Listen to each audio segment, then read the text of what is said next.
Hey, welcome, all my right thinkers. Thanks for tuning in to check out your boy, P Funk. Thinking right out here in the lab. Well, I do what I do for you. Well, I got a nice little something for you today. I'm back in the book. Got the little rat thing out the way, so now I get back to teaching some philosophy that I like to do. All right, so let's go. Rightism, 25 rules to live by. Storytelling, story with a message. There's a message in the story for life. I give life lessons. You tune into receiving them. I appreciate you. We got a good thing going. Let's do what we do. Right thinking mission is to enlighten, inspire, educate, and motivate you, the individual, to a higher spiritual level of enlightenment by any means necessary. Right thinking is way of life. Through mental and spiritual discipline, practice daily will help and guide you to attain your goal of spiritual enlightenment, aka know thyself. My mission is that all right thinkers know thyself. If you're a right thinker, your goal is to know thyself. See where we're going with this? Excuse me. Let's get there together. So the question is, do you know you? You will when I'm done. So it's rhetorical. But if you don't have an answer for yourself, tune in. I can help you with that. That's what I can do for you. A person who knows not and knows not that they know not is foolish. Disregard them. A person who knows not and knows that they know not is simple, but you can teach them. That's why I do what I do for you. Appreciate you too. Stay tuned. I got more for you. A person who knows not and believes and think that they know is dangerous. Avoid them. I do. A person who knows and knows not that they know is spiritually asleep. I can awaken them. I'm the spiritual alarm clock here to wake you up with knowledge of self. That's what I do for you. A person who knows and knows that they know is wise. Follow them. All these persons reside in you. Right thinkers, know thyself. And to my yacht, be true, my girl. Let's talk about introduction to the yoga of action. And the first thing we're going to deal with is yoga of virtue. The American Heritage Dictionary defines yoga as, virtue as moral excellence and righteousness, goodness. That's what virtue is. These are qualities that you can practice, you can emulate, and that will make you a virtuous person by doing righteous things, goodness. Okay, what is virtue? Right quick. I got to get the next practice. I got a bunch of fluff here, but I'm going to get to the nitty gritty. I'm going to pick some good stuff out for you right quick. What is virtue? And where does it come from? And is it something which may be purchased? Is it something that can be cultivated? A person may be ordered to be obedient. If we lay the laws down, we tell you, okay, to follow the rules, etc. We know that. But is this virtue? Good and righteous people follow the law. Simple as that.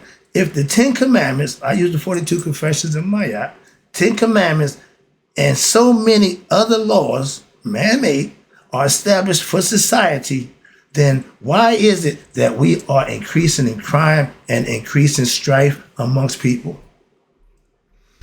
Why is there enmity in the world? Why is there a desire to hurt others? Why is there a desire to take property and misappropriate funds from others? They tell you that's where it is, that's human. Yeah, that's unrighteous people, aka devilish people. You got good, you got the devil. God, the devil. Simple as that. You the choice maker. God don't choose you to be good. No, you choose yourself to be good. That's what virtue is showing you. When you have anger, hatred cannot be stopped by simply telling someone to be good and love and forgiving on it. When I was coming up, the jibber jabber does nothing. You got to. That's a connection to the ears. Okay, when they whoop that butt, their ears open up. So understand that. So one cannot become righteous by being ordered or to be forced to do more than what you can't do that no more than a plant can be forced to grow or bear fruit or flowers through a command by the farmer. It don't work that way. It's a process. And moving down here, it says, virtue is a profound quality that every individual has the right to exercise, which every human being has a potential to discover. My words is that way. This is their words. I got the same concept, but however, this requires the one ingredient, effort, on the part of who? The individual. And as well as you got to have correct guidance. We in the age of information. Everybody got information. All information ain't good information. We get to that. Your discernment have to be to the point where you know who's telling the truth and who's BSing. Virtue is like a flower which can only grow and become beautiful for what? The whole world to see if you manifest it for yourself. Again, however, moving down, I'm going further down. Virtue is a quality, again, which will imply harmony with what? The universe, the higher self. You act into the higher self. Virtue is that which leads a human being to come into harmony with what? With the divine, aka God, again, your higher self. You want to, you desire to do something good and positive and right. Back then, I wanted to do what I wanted to do. Moving on, big difference.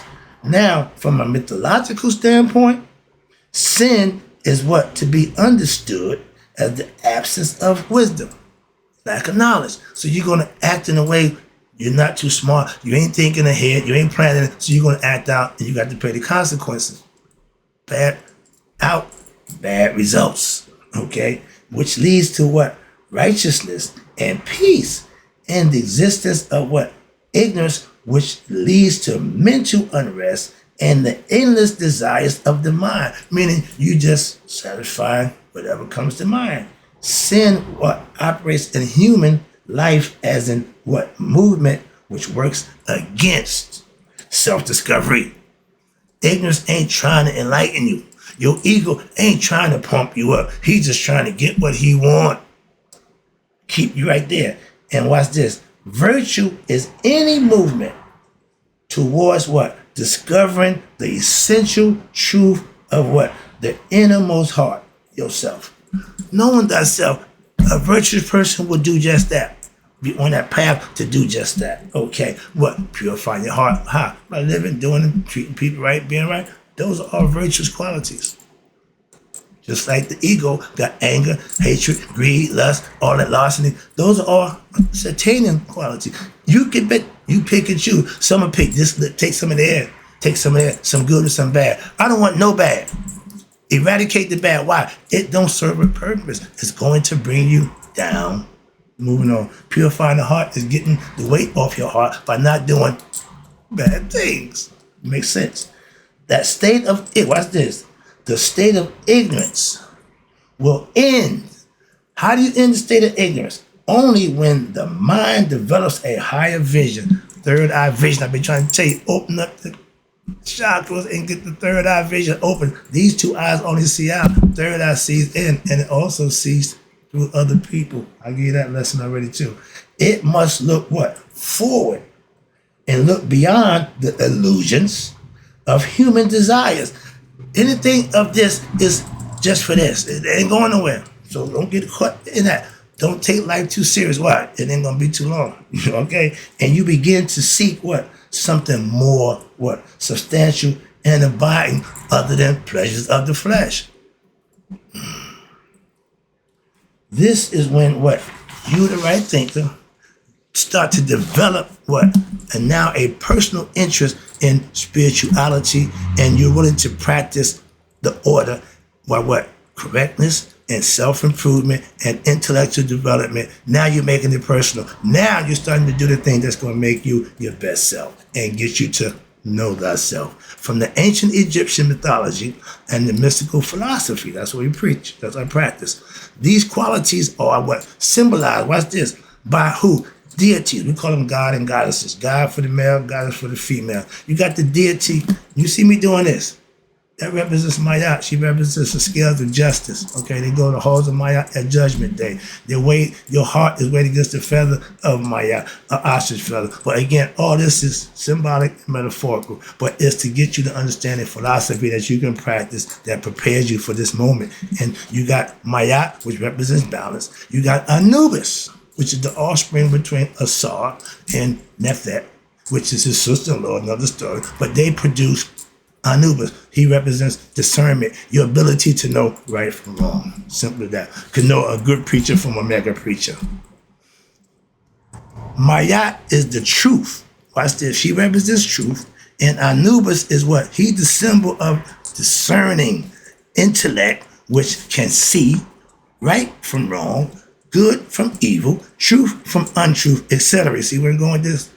That's what we need to get better as a people. Moving down, I'm not going to go through all this, a bunch of fluff here, give you a bunch of, y'all don't need all that. Don't you get to the good stuff again. Now, in order to gain this form of spiritual power, spiritual enlightenment, God dog it is necessary to what? Root out every bit of what? Ignorance, egoism, lower nature, and negativity in one's entire being. You have to get that out, okay? Oh, I ain't perfect. No, nobody is. But if you aspire and want to do what's right, you'll do just that. As a man thinketh, so is he. So if you thinking right, you do right. Hello? Trust me on that one. This means what? That there must be a clear insight into what? Nature, the nature of one's own spiritual innermost nature. You need to know you. This also means that one's actions, i.e., thoughts and words must be pure. That's how you purify yourself, by what? Doing what's right, doing intentions, being pure, not no hidden agenda, not the sneaky and deceitful stuff. Be transparent. Simple. Moving on. Okay, I got a little time. But with the path of virtue is perfected, when this path is perfected, what happens? The heights of spiritual wisdom will illuminate the heart. Ding, ding, ding, ding, ding. You become conscious. The heart and the mind have become one. You're there. You reached it. And this is the meaning of Maya philosophy, spiritual enlightenment, and through the path of virtue, in the journey of what we call discovery of the path of Maya, it is necessary to fully understand the ancient Egyptian concept of judgment. I'm about to take you there now. I love this part. This is the fun part. Judgment, the conscious. Now, when conscious is spelled Conscience, that means the heart conscious. So you deal with the conscious heart right there. Well, I love that. Of humans, of his or her own God. What that means is, at Judgment Day, you're not going to be judged by nobody but yourself. Why? Your heart keeps records of everything you say, do, and be. That's why. So the brain, just to orchestrate it while it's in the head, that's yours. But at the death, the brain can throw it away. The heart registers all the information. They know that the heart got a bigger brain in it than the brain. Well, you know the heart. Say that again, but you don't know. That's ignorant. Moving on. That's what I'm here to try to teach. Help me out. Now, this is said from the book of Coming Forth by Day. The book of the dead, they call it, but the book of Coming Forth by Day was our Bible, but basic instruction before leaving Earth. They was preparing you for what? The afterlife. I'm trying to tell you that. The whole point is to get out of here. The cycle of what? Rebirth, reincarnation. The goal is to stop that by what? Gaining self-knowledge. That's how. Okay, that's my goal. That's my point. So, and we deal with religion. Religion has 3 levels. I broke this down for you before. To me, that's, okay, I got to go through it. 3 rituals. Okay, you got the myth, the story. The ritual, which is participating in the rituals on Sundays and going to the, and the myth of metaphysics, or what they call the mystical philosophy. The myth of Asar. This is a story about life. Yours. Put yourself in Asar, and you branch out and you see how it and become what? You're not Asar, you're the son of him. Like they said, Jesus was only God, the Son. We are all in spirit the sons of Asar, God. But the myth of Asar are set in Haru. This represents what? The mythological level of ancient Egyptian religion. They had a philosophy. They had stories that once you understand the story philosophically, you can manifest and live it, and it'll play out for you. Just like if you follow the 10 Commandments, just like you follow the tenets of Islam. Anything that you follow on a routine basis will work. Moving on. So, the ritual presented in the ancient Egyptian book of coming forth by day. This represents the ritual level, okay? But the philosophy of the judgment represents the mystical philosophy, that what? The you and God combination, which is the heart and the ancient religion and is the goal of all spiritual practices. Religion wants to get you to God. They want to take you back to God. Oh, that's yeah. But they do it the long way around. First two levels are like steps in the ladder. And a lot of people, Christians or religious faith, they take the first two levels and they don't get the third. I'm a master mason. A lot of guys got 2 degrees and 1 degree in masonry. They didn't come back and finish the job. So they run around thinking they got something and they really got nothing. Go watch out for them guys. Okay. But the first 2 steps is just a ladder. It's not the end of the road. You still got to get more. Those who get lost, watch this, in the first 2 levels will not discover themselves the ultimate transcendental truth behind said religion, but they will remain at a level of dogma and empty ritual. I mean, they're going to tell you about a whole bunch of stuff. They can talk about till cows come in, but they haven't they haven't made that third level transition, so they just stuck on stupid, so to speak, okay? No disrespect, but you have to get past that. Now, let's talk about, okay, now, in order to gain a firm grounding for the understanding of what we call Mayat, or right thing philosophy, and the philosophy of judgment, we must first look at what? Our ancient Egyptian myth of Ra and Asar. Ra, spirit, Asar, the physical part of man. He came into man, Ra, the first spirit, man. That's why we use him. And Ra is the spirit that's in him, is the supreme being. He created the universe by what? Emerging from the primeval waters, which they call the noon. The noon was dark. He couldn't see. In order for him to see what he had to do, create what? Light. Moving on. When he did so, he established what they call order in the universe by placing, my girl, you see me do that. This is my way of saying Maya. Okay, that's my thing. Okay, been doing it for a while. I just not gonna stop. That's how I show my respect to her. Same way y'all say amen in the prayer, I'm gonna flash my out to show you my respect for her. And what he did was establish order in the universe. How? By placing Mayat in the place of what? Chaos and confusion. Isfet represents chaos. I mean, he's a constantly stuff starter. Now y'all got the guy called Satan, who used the ego. He ain't really that, but y'all use him as that. But that's not who Isfet is. The opposite of Mayat. Mayat represents order. Isfet represents chaos. Okay, he don't get much run. Why? Mayat supersedes him. She just dwarfs him. That's why. He incarnated himself. Where? In his creation. How? By taking on the human form of who? Asar. Answered all those questions for you right down the line. It ain't a whole bunch of ooh. No, I'm gonna break it down for you. So therefore, what? Your soul of Asar in reality is Ra himself.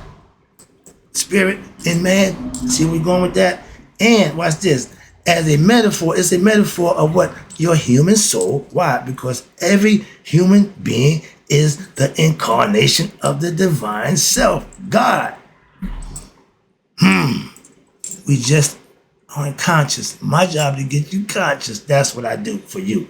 And we suffer the trials and tribulations of what? Human life. Why? We are spiritual beings having a human experience. And until we learn our lesson as human beings, which is what? To know thyself, we will continue to have that experience. The spirit don't care. Okay? It would like to go back home. We can just chill. You know, everybody wants to get out of work right now. It's working. So understand that. I got a quick lesson here which follows a what? Compendium. That means a breakdown, organization, structure. I had to look that word up. I had it broken down. Compendium. Okay? So I Googled it, got the definition. But this is a wrapping up. This is the process of creation, and it's explained in the form of cosmological system for what? Better understanding. Cosmology is a branch of philosophy, watch this, dealing with the origin, processes, and structure of the universe. That's why we call it the beginning, the creation story. Why? That's where you start. Cosmogony is the astrophysical study of the creation and the evolution of the universe, and both of these disciplines are inherent facets of Egyptian philosophy through the main religious system. Yeah, I know y'all would call them, for the companies of what they call God and goddesses. They're elements. I'm about to break that down for you in one next lesson coming to you. But God and goddesses, they call it a company of gods, or they call it Paute. That's God and goddesses, which is a group of deities which symbolizes a particular cosmic force. Shu represents air. Tefnut represents moist air, water, rainfall, or principles which emanate where? From the all-encompassing supreme being we know as God, from which what? They have emerged. I was one, then I became three, then I became a multiplicity. I'll be known by many names. All those things was already known. But the self, or the supreme being, what? He manifests creation how? Through the properties of said principles, and represented by who? The Paute, the group, the company of gods and goddesses, which is elements, which is cosmic laws and forces of nature. I'm going to break that down for you in a minute. But the company of gods and goddesses of what Anu means in the first place is regarded as, listen, the oldest, and forms the basis of what? The Asarian Trinity. I'm about to break that down for you. We're going to get into the main characters. But let me just close out with this. See these people here? These are all the mythological characters of the Asarian myth. And they all play a role. And they all, what? Parts of your personality. I'll break that down for you in the next lesson. Hope you enjoyed it. In closing, right thinkers, may y'all let it be 100. Me, 100 minus a day. So I never know that my right thinkers have passed away. I'm back in the book.